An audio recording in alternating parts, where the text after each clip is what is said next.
All right then, so let's get started. Thank you for joining our workshop series, Building Python Projects for Resume Booster. We are now focusing on web development and the front end portion of the project with Chethana. Next slide. So our speaker, Chethana Gopinath, I hope I pronounced your name properly. Chethana is a software engineer at Realtor.com, and she's also a senior lead at Women Who Code Python. And she resides in California and enjoys learning, solving problems, and spending her free time experimenting with new cuisines and flavors in her kitchen and exploring beautiful scenic places. So Chethana, I'll hand the microphone over to you. Awesome. Thanks, Eliza. Welcome, everybody, to today's session of the Resume Booster series. The general goal of this session is to empower individuals to stand out during their job search process.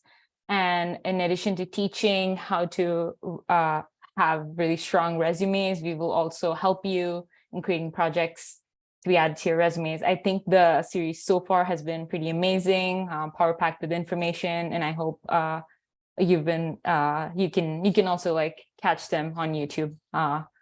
So yeah, for today's session, actually this is like Eliza mentioned, this is a continuation from the previous session where we are building out a full stack web app, basically an expense tracker. So far, we finished the backend session, which was creating a Flask server to write two endpoints, like get and post expenses. And then we used Postgres as our database, and then we populated our data into a Postgres database.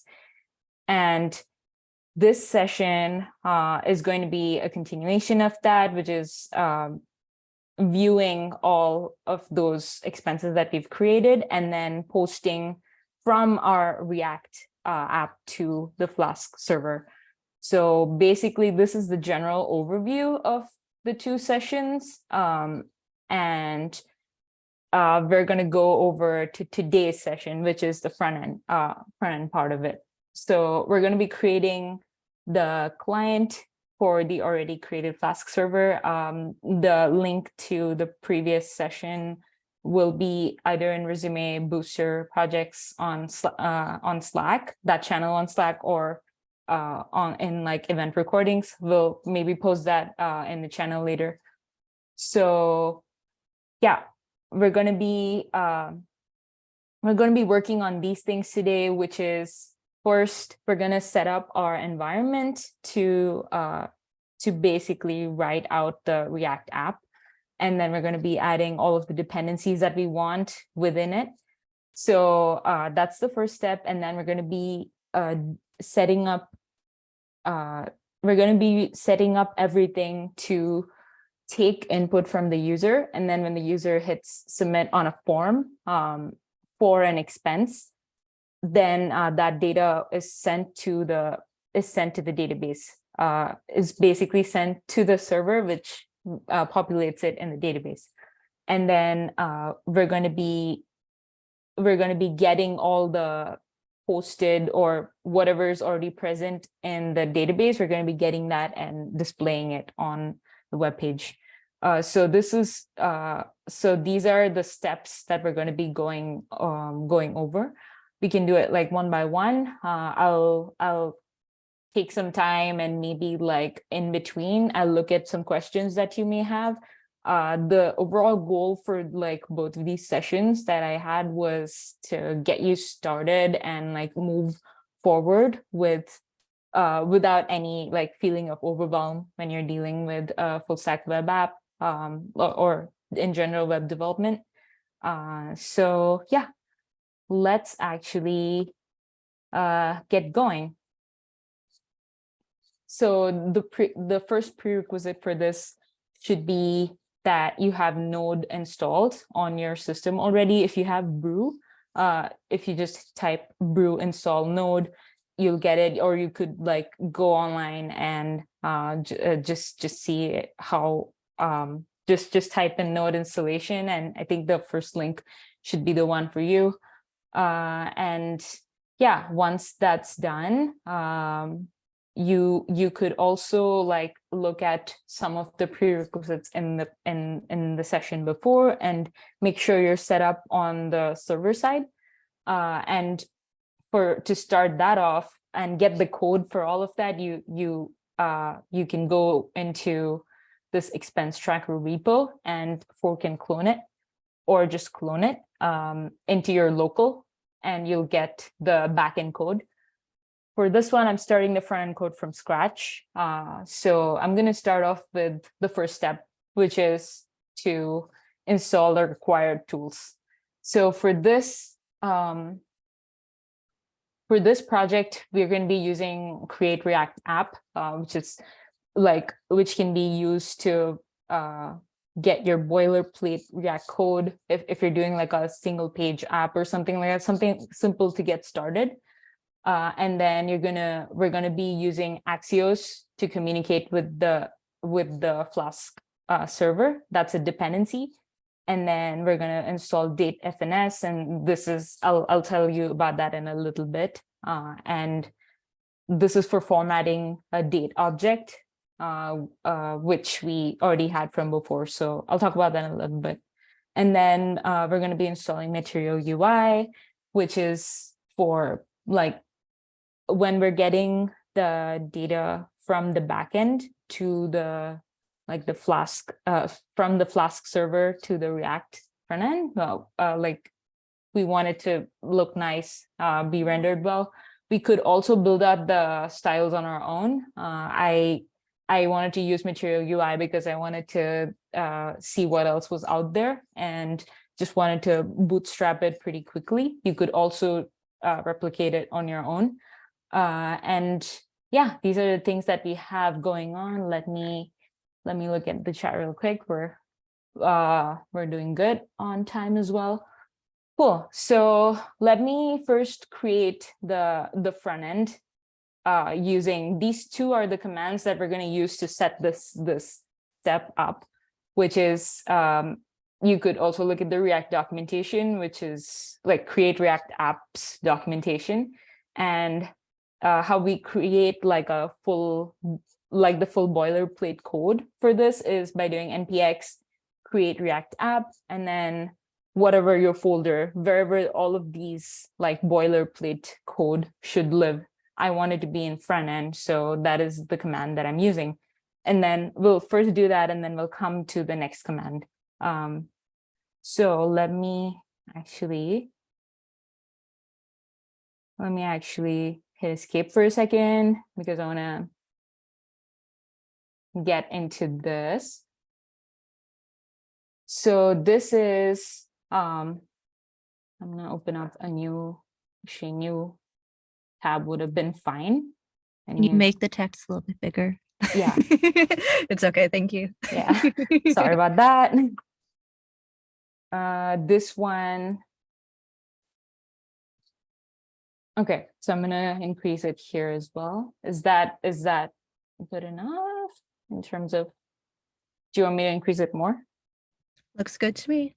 Okay, cool. So what I already have going on here, you can see that something's already running and my laptop's going crazy, but it's fine. Like what's already running is the backend that we like the Flask server that we already had. So what I did was before I even start this, I want to get that running. I want to have our server running. We could also not, but basically pip and shell is creating a virtual environment shell, and then because I already have this shell set up from the previous one, if I just type Flask run, it will start my server for me, and the server is running at this link, so this location. So if I go into this and if I hit, oh, okay, sorry about that. So it should be this and expenses, and then that should work, right? So this is a very small font, but essentially this is stuff that I already have in my database. And so like this is the first thing you have to, the only thing you have to know is to have the server running. And once you have that, then you can work on your front end and like make requests and stuff like that without running into any issues.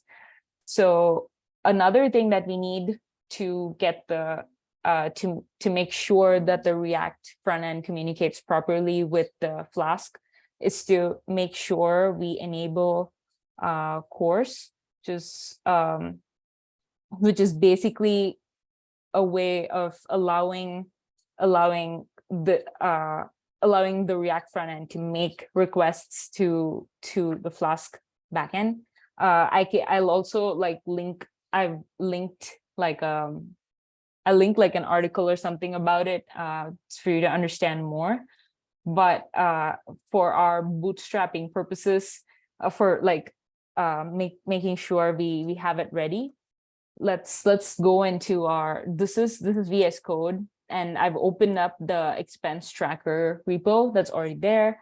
And then so far we just have the backend code, and you can get this from the link Eliza shared in the chat, like the GitHub repo. So let's first make sure that we get our that we enable CORS. So from Flask CORS, let's import CORS. We already installed Flask CORS as well. If you go into the pip file, you'll have this pip file. Pip is the package manager that we're using for this. So for the backend. So it's already installed. Now you just have to go in here and make sure to enable it. So we do that by doing CORS of app, and app is the Flask app, which we created. So you'll hit save on that, and now you can come back to not the backend folder, but you come to the layer about that. So let's do npx create React app, and then this would be front end. So this would basically add the boilerplate code that I was talking about. Let's give it a minute.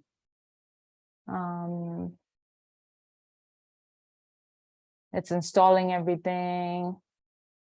At the end of it, you should have a front end folder with all of that code, which we'll get to in a second.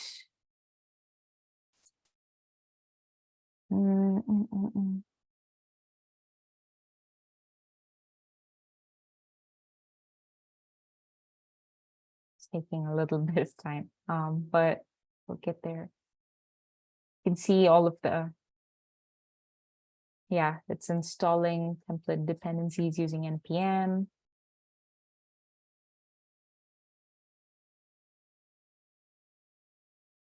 And so it's finished it. That's actually pretty quick for all of the work that it had done in the backend. So I'm gonna, in the background.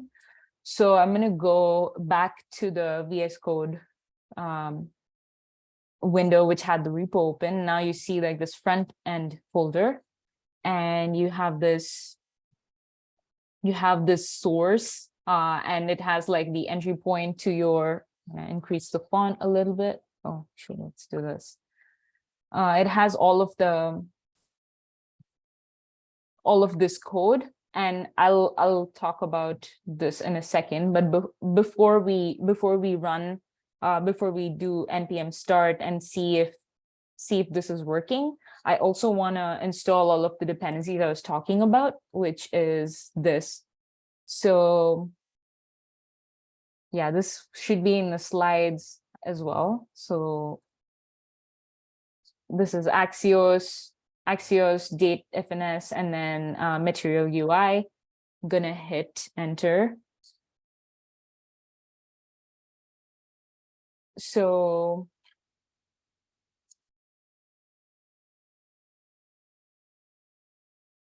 waiting a few more seconds. it's actually not too, it doesn't take too long. So like I said, it's done already. Going back to your, no. So going back to your code, this is because it's showing all of the changes in package in the packages in like node packages, node modules. Yeah, all of this, it's showing all the changes here. But I was talking about like the 10K changes. But then if you look here, we would have created, this should have created all of the,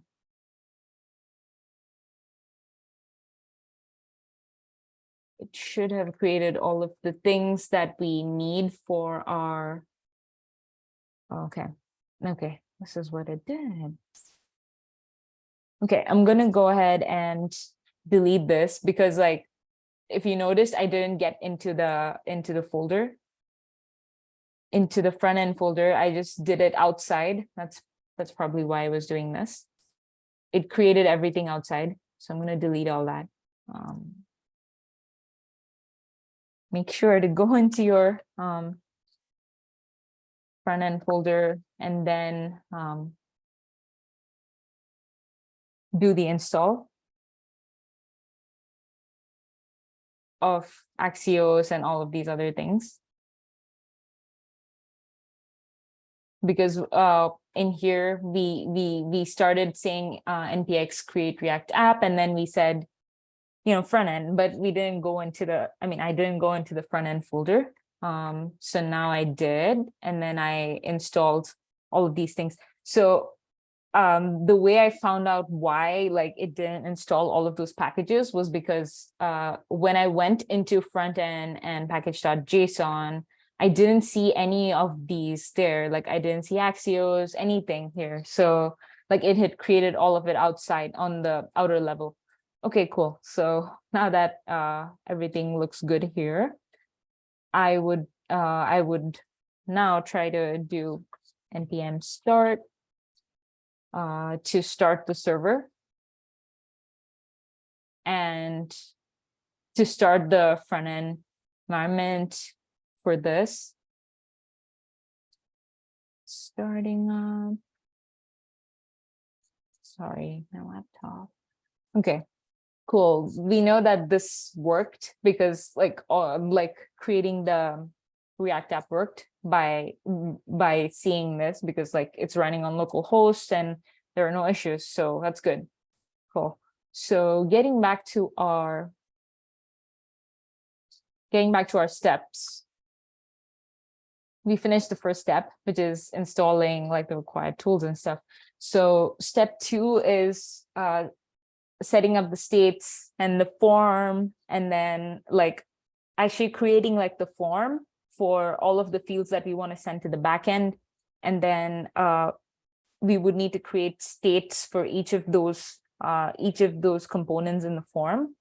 And then we would need to write handlers, on-change handlers for all of those components. So all of these we're gonna try using hooks, and this is the use state hook, and I'll talk about that in a second when we go to the code.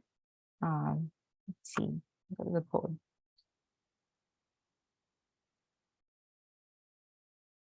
Going back here, I'm going to not do anything in the back end. For now, I'm gonna hit source, and then I'm going to go into app.js. And the first thing I want to do is do some kind of cleanup here, because I'm gonna try to clean all of this up. So we don't need all of this until like the A tag's closing. We don't need anything here, and then we don't need this logo. And then we don't need a lot of files, but for now, I'm just going to go ahead with this. And then let's keep the header. And I want to start creating a form. And then for the form, I want to make sure we start with a label. and this label is what describes the field. So basically, what exactly do we want? We want like a description, amount, and category to be sent to our backend, to our Flask server. So we need to have like components for all of these, and these should be like input components, because a user would type these fields and then hit submit, and then these fields would the data from these fields would go to the backend. So to do that, we could do something like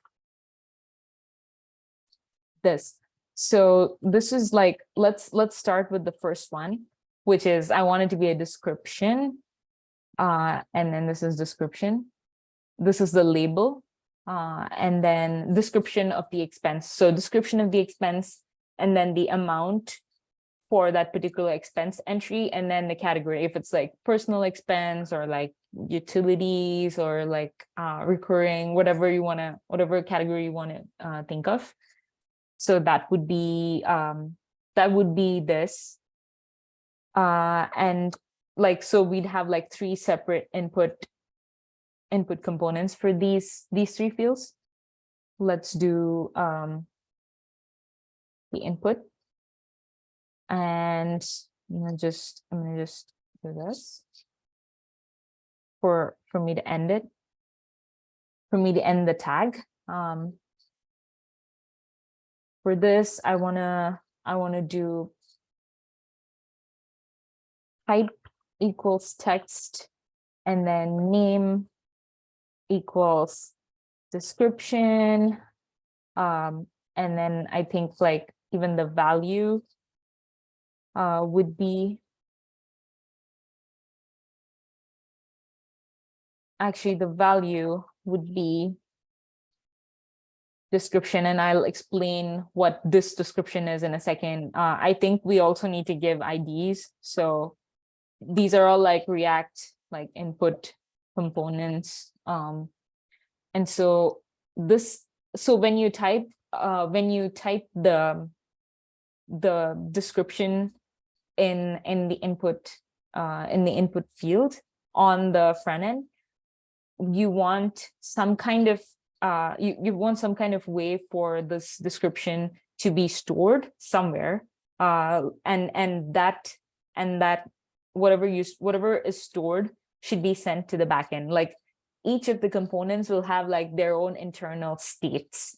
So we need to have some way of us to remember whatever we're typing on the text box, right? So we're going to remember these states, the states of each of these like input, like each of these components by using use state. So I've only done one now. I'm going to do the remaining ones as in like the amount and category fields. And so this is amount, and I want it to be amount. And amount types, the type of amount can be number, and then this is also amount. Copy paste this at this point. Okay, so we've done amount, and now we can do category. This would be category here. And I'm gonna, I think I want the type of this category to be a text as well. And category, can spell. Cool. So far we have all this, but then when you type something, you need like a button or something, like a submit button or something, for it to be like, for it to do some action on whatever you had typed. So let's create a button for that. And then the type of this would be submit. And then you can name it whatever you want. I'm gonna just name it submit. And if we go back, maybe if we go back to the React app, now it says description, amount, and category. They're not defined, and which is perfect. We are going to define them above.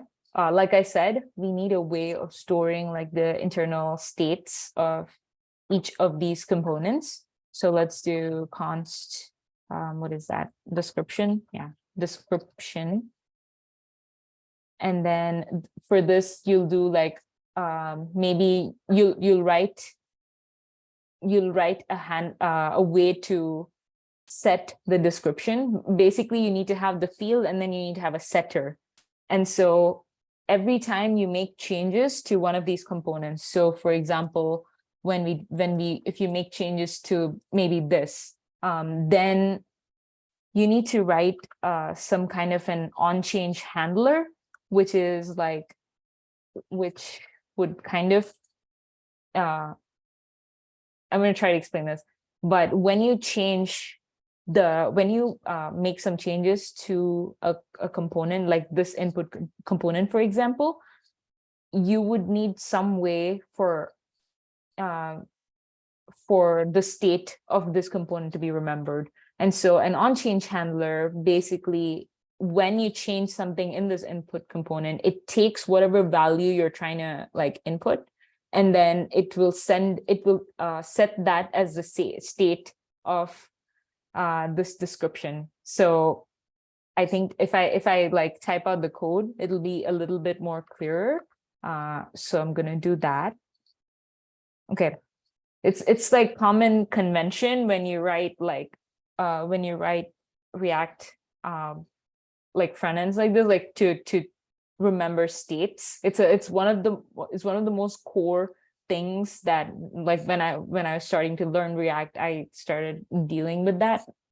So let's do handle description. Okay, and the curly braces thing that we do here is like, this is to show JavaScript code. This is actually code. You're invoking like this handle description function handler. So yeah, it's pretty cool. So let's actually write out this handler so that it's a little bit clearer.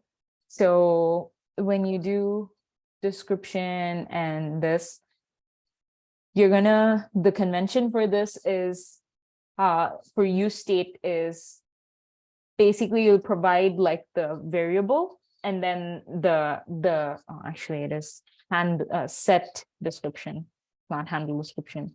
We will do this in a second, but basically it's the variable and then setting that variable. So this pair, this is what makes up use state, and then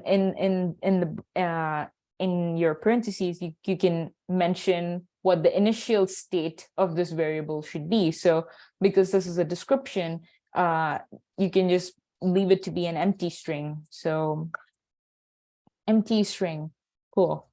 And let's write out what I meant by this on change and this handle description. So when you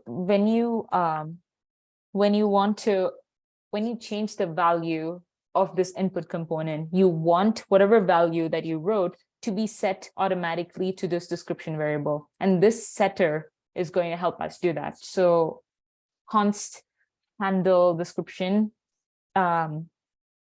equals, I'm writing an arrow function, and this event, this is like an implicit event.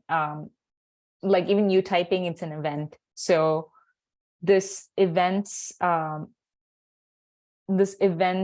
value, like whatever value we're typing, that should be set to description.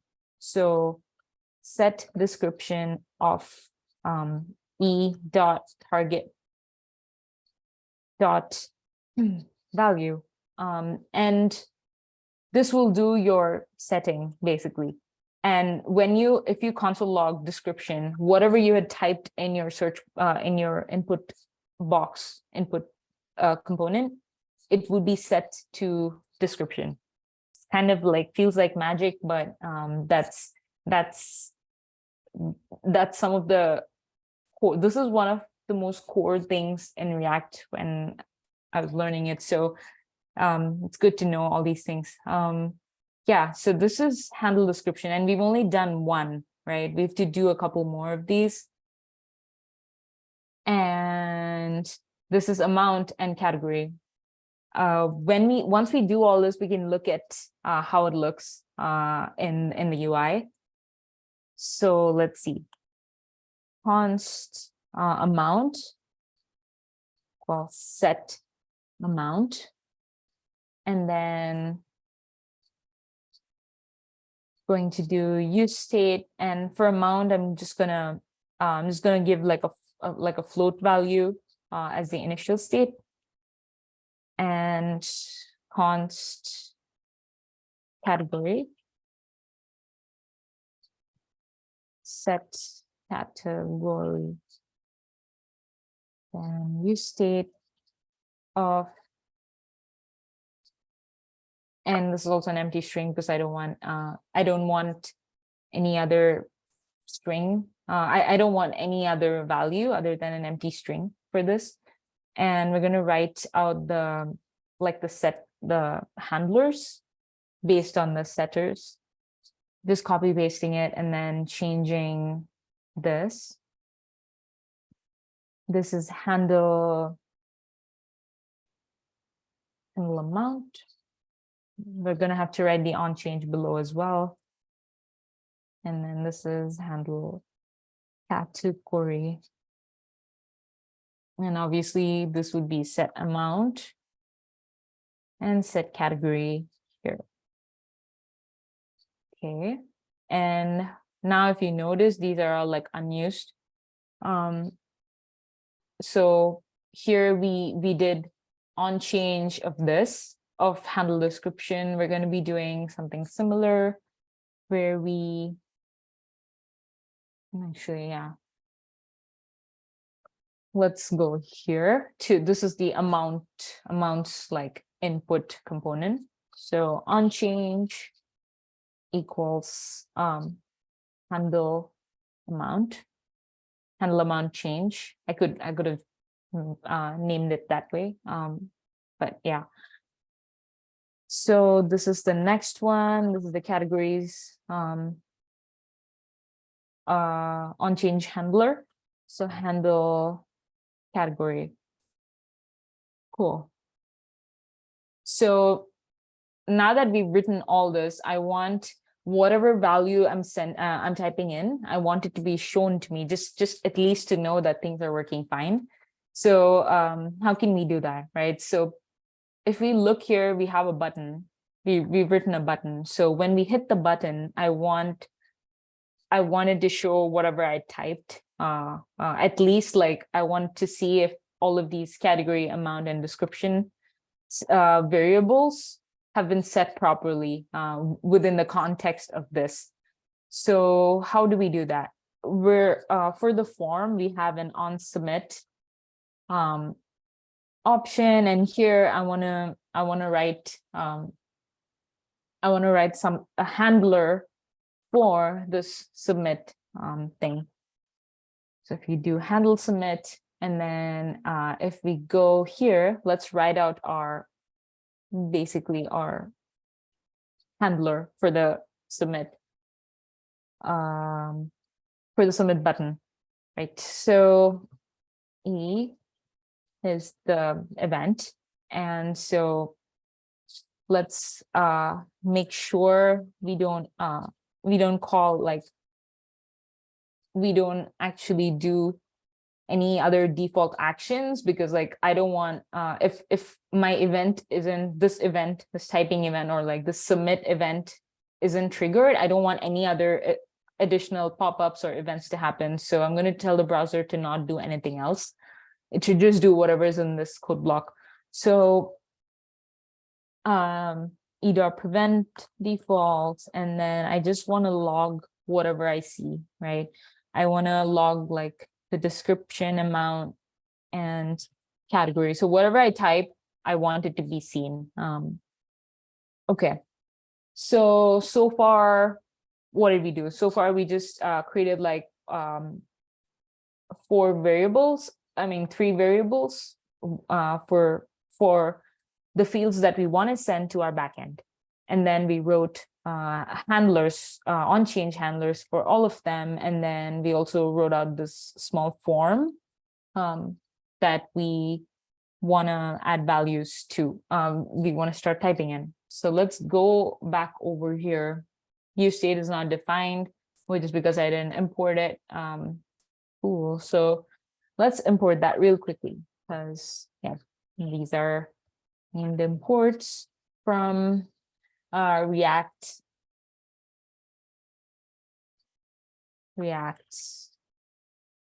So description is not defined. Did I miss something here? Description. We have description here as well. Did I make spelling? Oh, okay. Description, amount, and category. Let's see if this looks, yeah, sorry, I didn't refresh it. That looks, that doesn't look that good because the styling is off. But let's actually first fix the styling and then come back. So what are these, right? So this is like this is like a label, and this is like some kind of input, and then this is the button. So let me go ahead, and I don't think we need this logo anymore. So let's do input, and then maybe the button also. This is the CSS that comes with that came in our boilerplate code.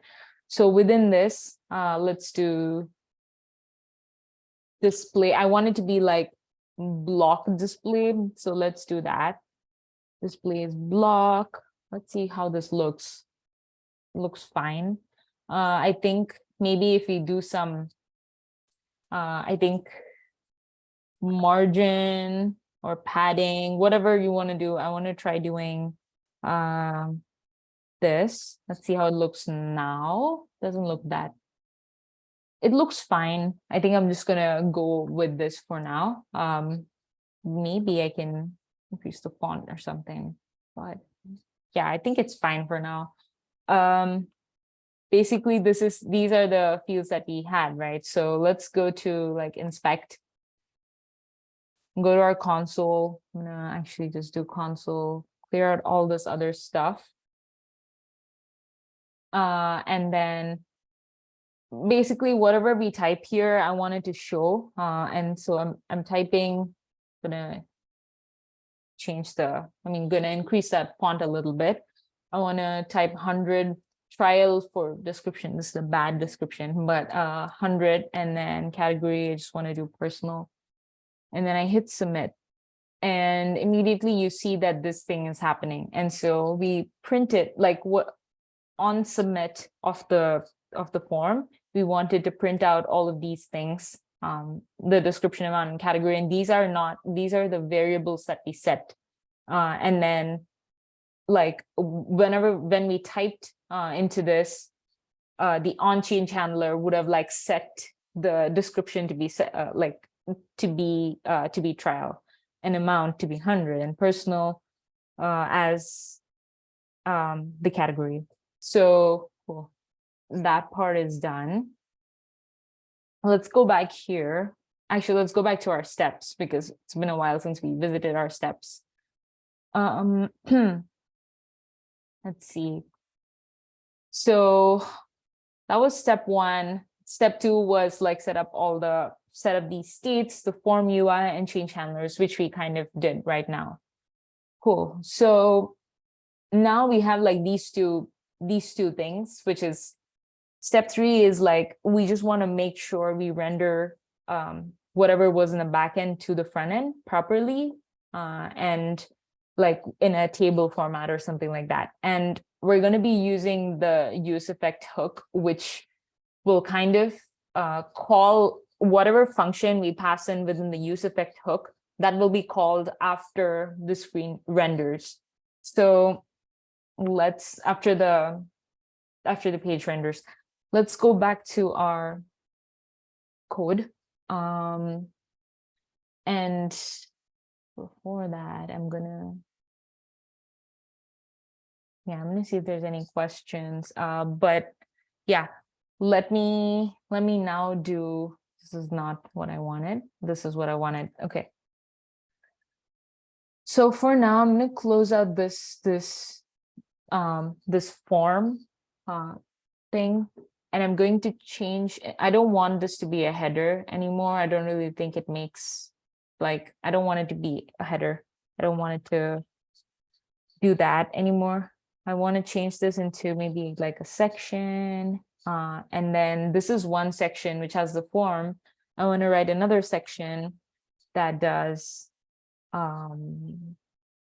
that basically renders the table for me, renders the table of all the expenses that we have for me.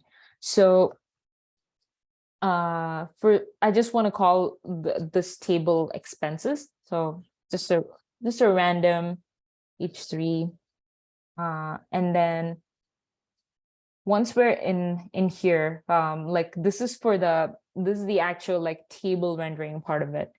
But to even do this, I want to make sure we set up our use effect hook with whatever we're calling in from the backend. Like we want all the data that the server is sending, we want all of it to show up in our front end. So we'll send an HTTP request, a GET request to be specific, to the Flask server, and it will give us all of the data, and then we'll display it on the front end. So let's first write out something for that. And we were talking about the use effect hook. So let's write that out.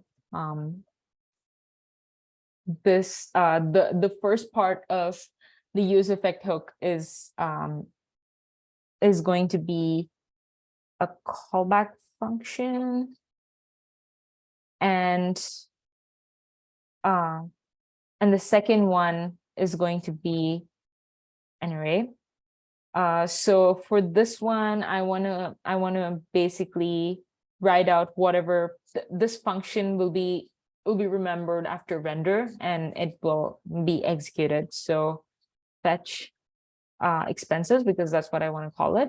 And I'm gonna have to write something for this. So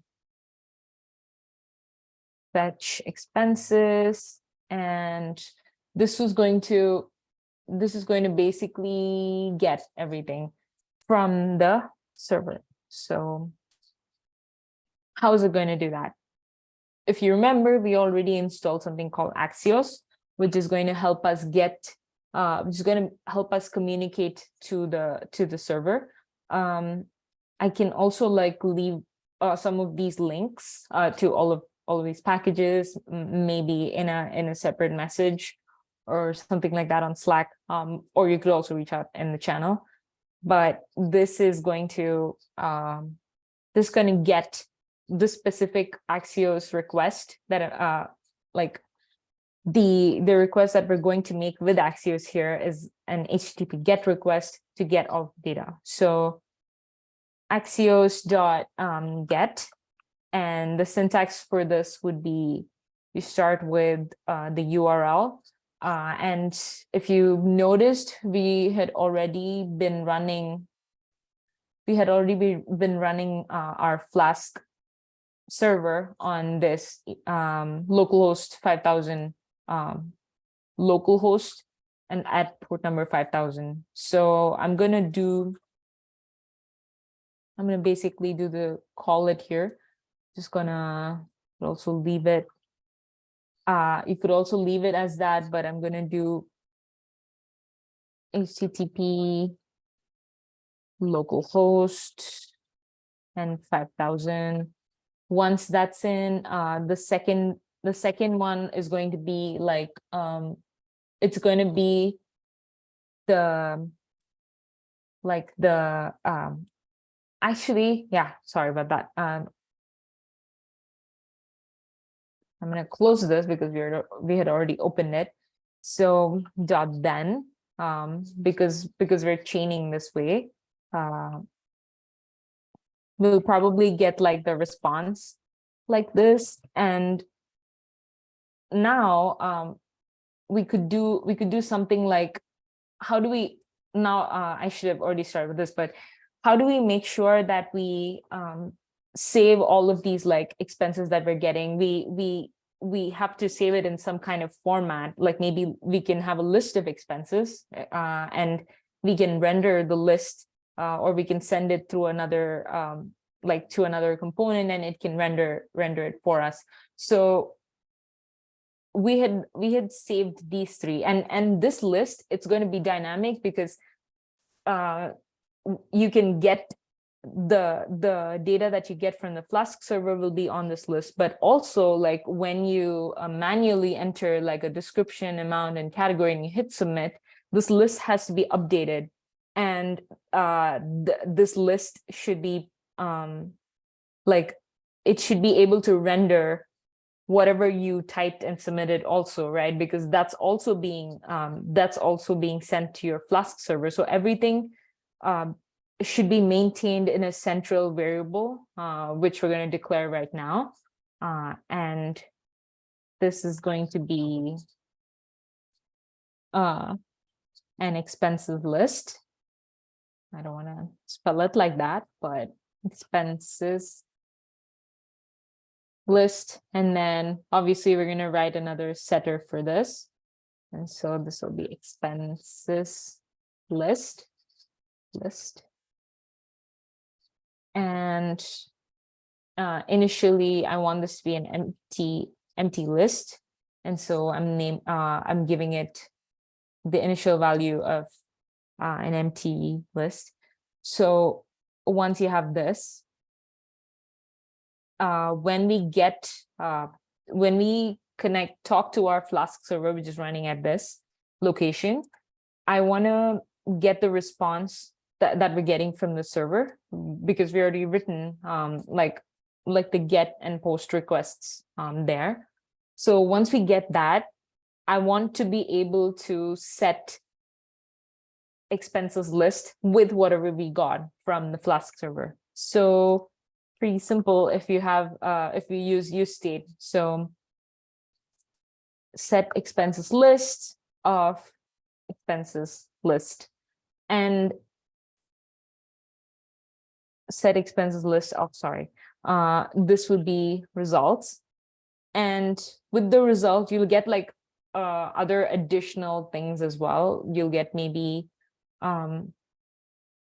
like you'll get a lot more additional things. You can instead of setting the expenses list, actually let me actually show you what that might look like. So console log result response. And if we go back, let's see. Oh, yeah, we didn't like import Axios. So import, before we do anything, we have to import it. So import use effect, and also import Axios from Axios. And I can just load this, should be fine. Yeah, the styling is pretty bad now, but I'll get to that. And so if we hit a refresh, you'll see like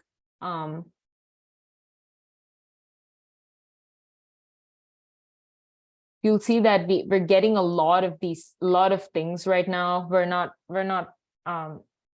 We're getting like network errors and things like that. I want to be able to just get like I want to just get the response and data. I don't even I just want to see if this works first.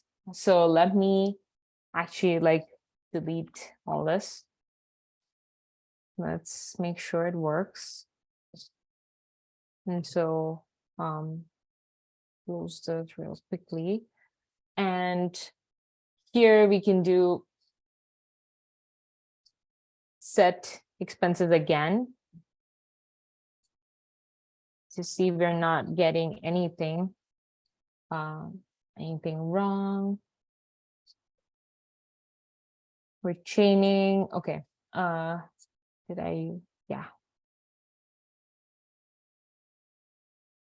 Gonna go ahead and close this. Refresh on it. Localhost 5000 has been. We're still being blocked by cores, so I'm trying to see if we already have cores set up over here. Maybe I have to like rerun the no. I'm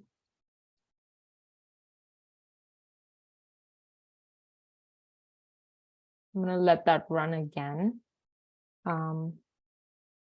Let's see.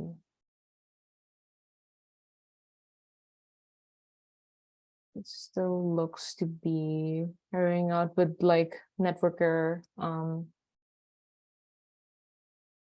Because like I'm gonna just do, yeah. Oh, okay.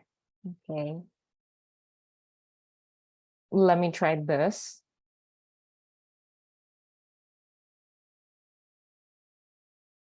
Localhost 5000. Maybe I missed something in the URL. Expenses. Then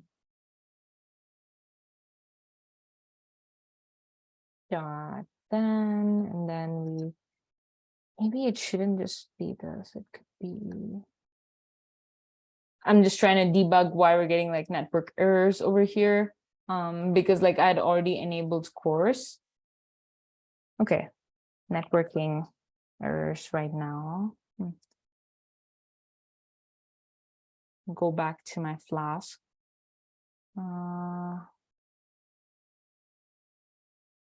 Localhost should be fine.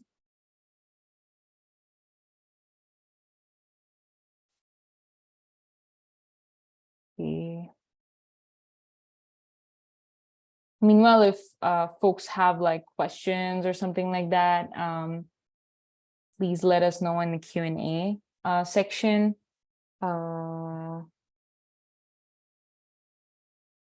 Still looking pretty bad.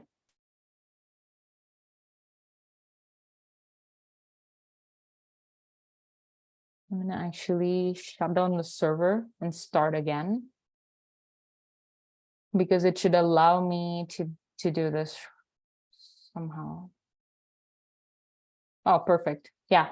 So I think what I was doing was when I had written out all this, my server had already been running, and so like it couldn't like it couldn't pick up the changes that I made after that. So now like we don't get any of those scary like course related errors, which is good. But these things, it's fine. We can ignore that. If we go here and what is that? If we go back to our like app.js, and then we have like these expense, like let's actually print out. Let's print out expenses list. Actually, I should do like, I could also console log it. Maybe I'll console log it. Console log expenses list. And if you noticed, initially it was like all empty. After it rendered, after the page rendered fully, we're able to see like, I can zoom in a little bit, but we're able to see amount, 100, category personal, and this like March 12th, 2023, because that's around the time I was doing like the backend session. So these are all like, these are all the things that were already present in the database. So so that looks good. It's printing out like the expenses list, which is perfect. So now I wanted to like quickly create like another quick table component, because if you remember, we were already, I'm going to save this.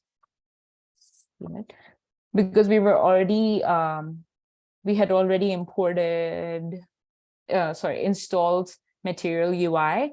I want to make sure we kind of use one of those tables that they have.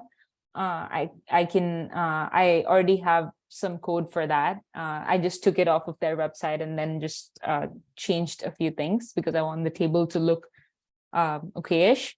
So within front end, within source, I'm going to create a new folder. I'm going to call it components. It's a good convention to have like the components separately. And then my table, this folder, this app.js could also be broken down in components, but it's for the future. So I'm going to create a my table component, and this is within front end, source, components, which I created just now. So I'm going to be quickly taking whatever I had. Like if you go to this link, I'm trying to get that link. If you go into this link, you'll have like a bunch of like things. I want to get a similar table like this. And so if you click like show the source, you'll have like the whole thing that I have currently. I just removed like additional things, like for example, creating the rows and all that. We already have data, so I don't want to like do that. So yeah, I'm gonna save that. I'll put up all of this code in the GitHub repo as well, so you can just play with it. Okay, cool. So the thing that I want to do right now is make sure I write the actual like rendering. Cool. So let's do before that, let's import it, right? Let's import the component that we had written. So import, what did we name it? My table. Yeah, I think we named it my table. Trying to think. Okay, from I think / components my table. Okay, so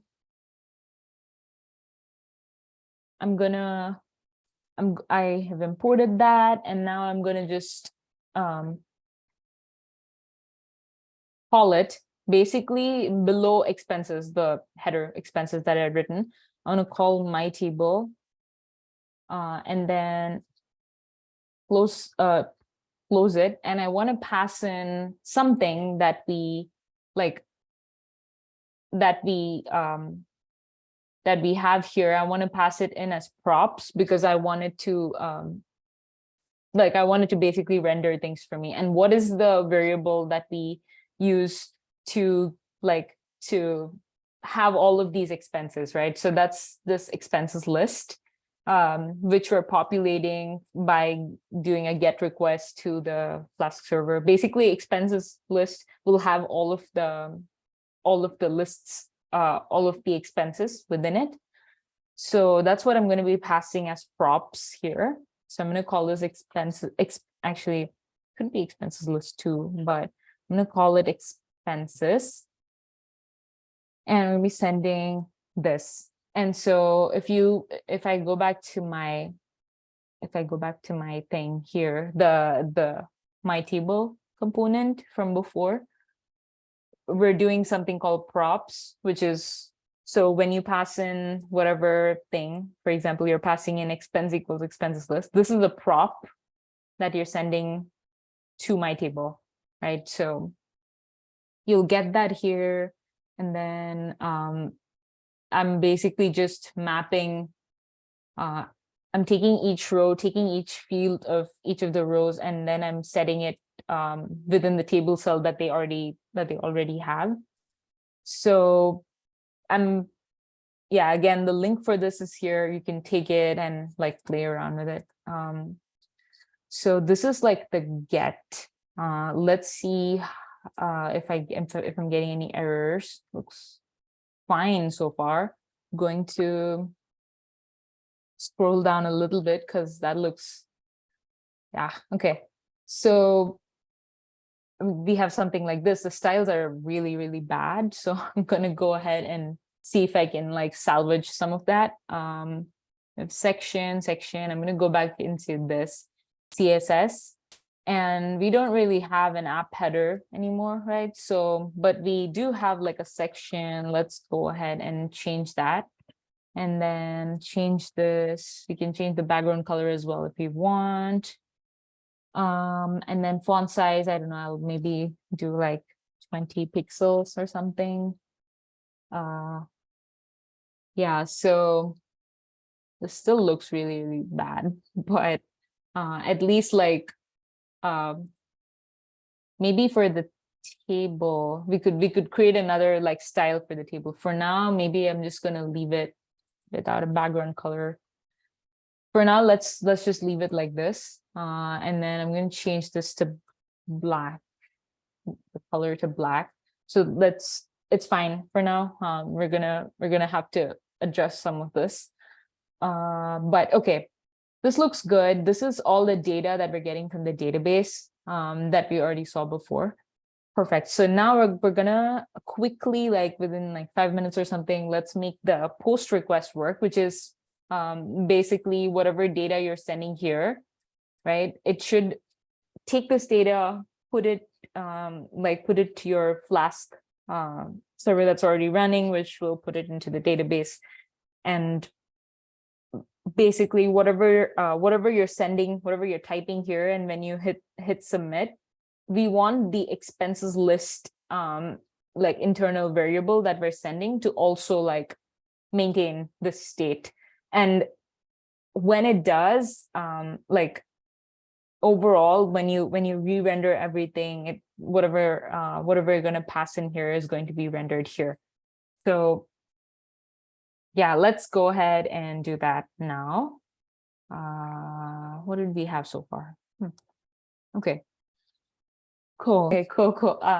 Thanks, Eliza. So basically we have like this handle submit button that's just sitting like the submit button that's just sitting there with like a handler for it, but it's not really like doing anything other than printing this out. But we wanted to do something meaningful, which is take whatever input we put in for all of these 3 fields, and then it has to send it to the Flask server. So let's work on that now.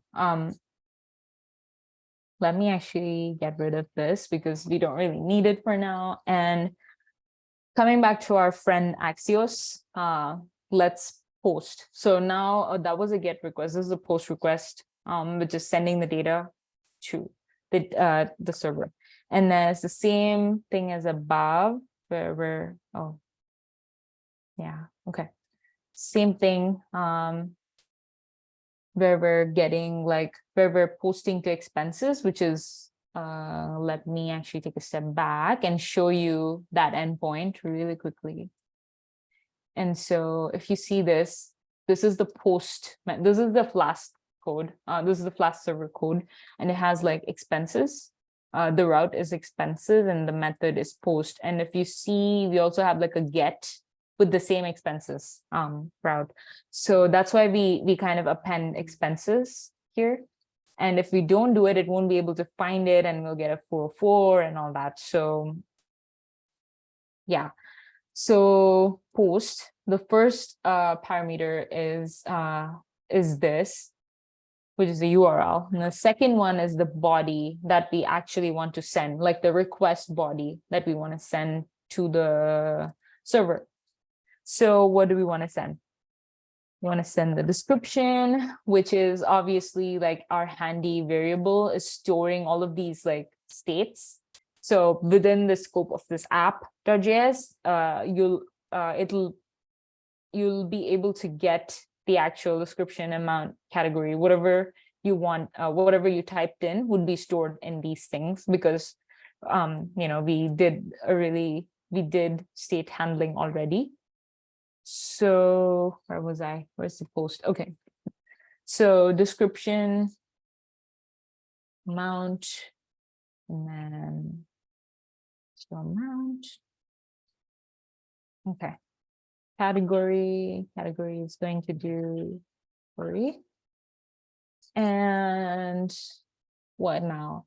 So we did all this, but then our expenses list also like has to be updated with whatever data we're getting from this like post.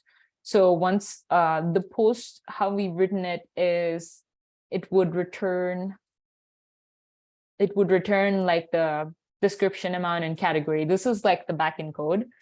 And because it's returning all this, we want our expenses list to have like all of this again. So we're going to, because this is like you can chain it, right? So dot then and then this will be your response. And so what would we do? We would set our events, trying to find expenses list to whatever we're getting from the response. But not just that, you need to append it to whatever was already there. So we will use the spread operator to do that, which is expenses, whatever was already there within actually 3 dots, right? Yeah. Expenses list. And then this, or whatever we're getting from the response. So that would be this. And then we also, when we type it in and then when we hit submit, we would, in a form, we would expect whatever we submitted, like whatever input we sent here, if I'm typing trial or whatever here, we would expect this to disappear when you hit submit. Like it would be cleared and then you'd have like an empty box again like this. So to do that, we can change the state of this input component to be an empty string again. So that would be set description of, we would just set it to an empty string and then set amount. We're going to do it for everything. So set amount, float value, set category would be this as well. Cool. So this looks good so far. We could do some kind of like error handling if we do like usually when we chain it like this, we could do a dot then and then, you know, because like I think a promise is returned and then we're resolving the promise here. And then after this, you'll have a dot, like you can catch any errors or exceptions in here. So dot catch, and then it'll obviously send in something. So did I start that properly? No, I didn't. Didn't do that properly. And then this would be, I just want to log it. So I could do console.log, I could do console.error, and then the error message. Usually you can do like the whole message, but like there would be a separate like message entry in that object. So we could just do that. Okay, so this is you're posting whatever data you're printing, you're typing in, and then once that returns from there, you're going to take that response and then you're going to append whatever you get to the existing expenses list. And then you're going to be setting all of these fields to be empty again. And yeah, cool. I'm going to also, I'm going to go ahead and try this. Hopefully it works. So third expense, I'm going to increase the font a little bit. I'm going to open up the console in case we get errors as well. Where's that console? Okay. Let's remove all this.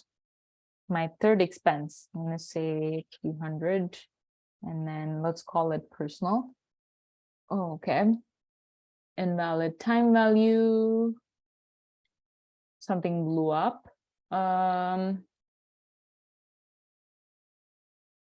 Okay. I'm going to go back into my table, like, because that's where the error is coming from. And so month date here, I'm going to do maybe it's something to do with this. Hours, minutes, and seconds. Let's see. I'm gonna do it again. Third expense, not -1, that's bad. 200 personal. Let's see what happens. Did I save it? Maybe it's something else. Invalid time value, and this is coming from this area. I think it is something to do. I'm just going to remove all this and then see. This is the date FNS import that we wrote out here. We could just not use this as well for the sake of like saving debugging time. Let's try it once more. Last time, come on. Yeah, it's not liking what I'm sending. Maybe it's something else.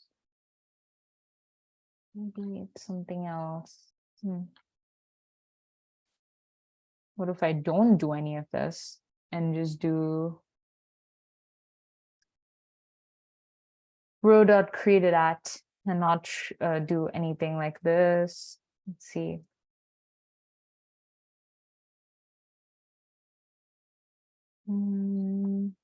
Refresh. Oh, something weird must have happened, because like literally like all of my responses are in here now. Like all of the expenses that I send are here right now. Maybe it was just like a refresh problem or whatever. But today's, oh yeah, this is in a different time zone. But whatever expenses, the 3 times I tried, the expenses are in there. I think it was probably another weird error, but maybe let's try it one more time. Fourth expense, to at least see if it works or not.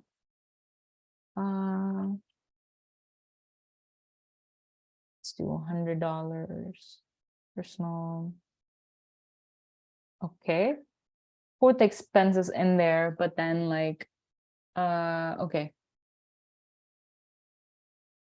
Okay. Yeah, there's some really strange refreshing issues going on. I don't know if it's like my laptop or whatever, but this does look to be populated. Might have to fix that. But the thing is, the good thing is, we have basically finished the whole like creating, basically we've done whatever input we're sending, whatever input we're typing, we did a post to the Flask server, and then it was able to get back the data from there, and then it appends it to our expenses list, that the variable that we already have here. Here, and then we're also setting like all of the input fields in our form to like the initial state, which is these. And yeah, I think that looks good. Obviously there's like so much more that we can change here, but we're going to talk about that in a second. As for like the code portion of it, I think this looks good. So let's actually go back to our slides, because I want to talk about some quick next steps, just to go over whatever we finished. we set up like the get expenses on with use effect. And then we finished that step, and then we did post expenses on form submit. We also finished that, and then everything works as expected. Perfect. So what are the next steps after this? Because we've done a lot of like coding. And obviously there's like so much more we can change, because like the styling looks really like, it needs a lot of improvement, and that can be a nice exercise to follow up on. But in terms of functionality, so far we don't have any kind of like authentication set up. You could do like a Google Auth or whatever, whichever auth you feel like. You could look into that a little bit and try that out. And then we only did like get and post requests. You could do edit and delete. And even like if you want, you could do like bulk select and like bulk delete expenses and stuff. You could also like implement like a search filter based on like maybe created ad, or like change the formatting of that timestamp, or see why we had to refresh it many times. You could do something like that. And like I've put up some more ideas that were in my mind when I was doing this. You could definitely like scale it up a lot. There's a lot of potential for a single app to like go further. So yeah, that was functionality wise. Code wise, you could write tests. First of all, you could deploy this maybe on Heroku or something in Netlify. I've done like front end like React based deploys there. Heroku, I've done both. So like you could try using some of those tools out there to deploy this, and then you could write tests for both like the back end and the front end, because like they don't have that many tests. And then obviously like styling, you could fix up some of the things that we already have there. You could make it look a little prettier. I think like I would work on the like how to do the sectioning properly. Maybe we could add like another div for like maybe the table, something like that, and each thing could be different. There's a lot of CSS stuff that you could work with, and then obviously if you saw in our app dot, like in our front end folder, there's a lot of cruft that was left after the Create React app installing, like when we got up the boilerplate code. So you could change some of that. Like I'm going to just push this code as is, so you're welcome to like even make any contributions to the repo. It could be like your first open source contribution as well. You could for any of this, like totally encourage you to like look at the code and see if you have any improvements. You can open up a pull request or something like that. And then you could add like linting and formatting. Formatting is like style-based things, like imports, maybe like imports being alphabetically ordered or something like that, based on specific rules that we set for our like styling. And linting is it's to catch like bugs and things like that. And the article that I have linked here, that had a really nice TLDR for all of the stuff. And you could also add like a requirements file, because like if you're able to encapsulate whatever you want, the setup for anybody using like your app, it should be super simple. They should just be able to look at they should be able to do pip install requirements or something, and it should install Flask, like Flask course, SQL Alchemy, like backend stuff. And for the front end, like because I already whatever installs, I already have it in the package.json file. You could just do npm install when after you clone the repo, and it will do its thing. You don't have to like install it separately with the command, unless you're doing this on your own repo and you don't have a package.json file already. And this is for the front end. So yeah, you could maybe potentially do something like that, something like a requirements file for the back end. But there's a lot more to do here. But yeah, some other like general thoughts I have here. Web development is really scary in general. It's really overwhelming, and there's a lot of like frameworks and like stacks out there. They kind of make us feel like, oh, I just learned this yesterday and there's something already out there, and that's going to be the case forever. So I mean, at least for the next few years, it's been the same trend for the past like 10 years or something. So it's going to be the same. So the best thing we can do is not to get overwhelmed by it. Just pick the stack that you're really comfortable with for now. Know the ins and outs of it, and eventually you'll be able to apply those same patterns that you see in one stack to another stack. You don't have to do a lot of like learning fundamental things. So for example, loops are going to be loops in Python, Java, whatever language you take, right?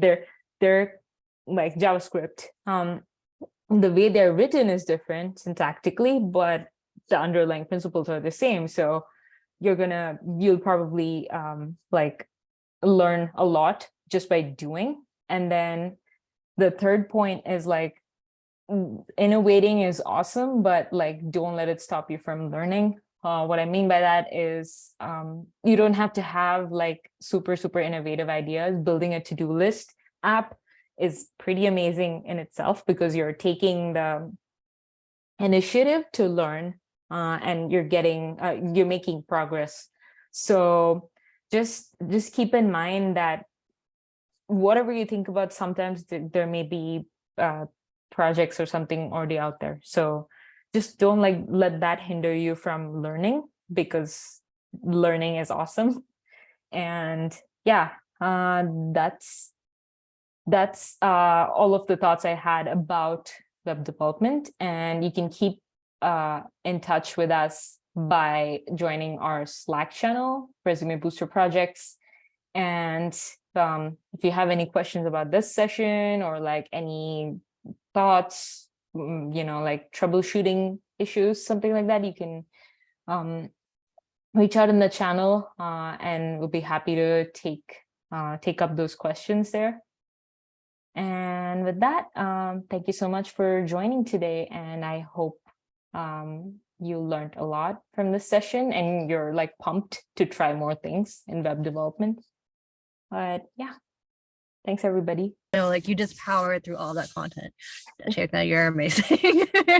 And I know you had a lot of time like to work on it too, on top of like all the other projects you do. So thank you so much. Just everyone, like thanks for sticking around with us like for the entire session and the series. Really appreciate it so much. I hope, yeah, just like Elaine, she spearheaded like saying like, yeah, we should like projects people can do to add to their resumes. And I hope with like the projects and like the skills and like, interviewing tips you've like learned from these series really helps everyone a lot in learning more. Yeah, and it's like, as Chethana said, it's like you never stop learning. It's always continuing, and we always continue more of the conversation in Slack. And we'll probably post, I think, like slide deck and like article links too in our Slack and our Women Who Code Python GitHub. But yeah, so I guess I'll wrap up the session. So everyone, good morning, good afternoon, good evening, wherever you are. Hope you have a great rest of the week. Okay, Thanks bye-bye. everybody. Bye.